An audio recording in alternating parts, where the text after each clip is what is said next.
Well, sanctuary policies have become a hot button topic, especially after recent ICE raids in Tompkins County and other places across the country. And WENY's Alicia Solorzano attended a rally in Ithaca after the city had reaffirmed its sanctuary status.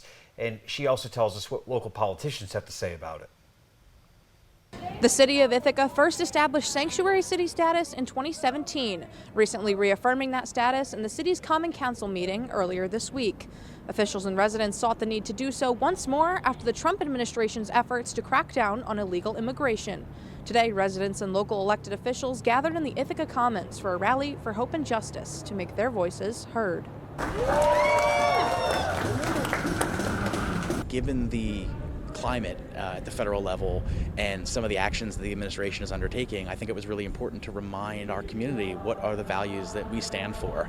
And just because there has been a change in Washington does not mean that there will be a change locally. Dozens of people came to hear from local leaders, such as Ithaca Mayor Robert Cantelmo, Assemblymember Anna Kellis, and representatives from regional political action groups. The world is a dangerous and scary place.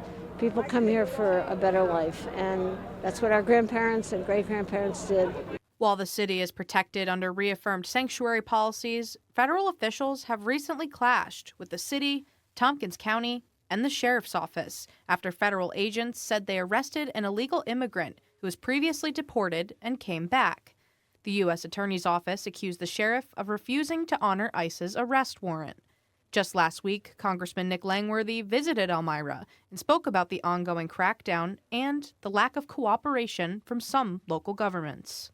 They need to be illegal, and we're going to look into ways federally to prevent these sanctuary policies from existing, because no one in the state of New York has ever voted for a provision to not enforce federal laws here in New York State.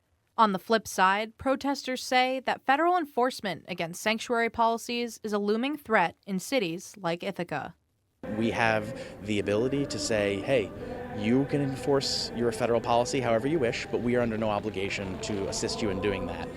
We, of course, will comply with all lawful orders and have no interest in interfering with federal investigations, but it's not our values to try and discriminate against members of our community who may be here without the proper documentation. At this time, it's unclear how President Trump's policies on immigration, DEI initiatives, and more will impact sanctuary cities like Ithaca. But some local officials say they will not stop their fight to make the city a home for everyone. Reporting in Ithaca, I'm Alicia Solorzano, WENY News.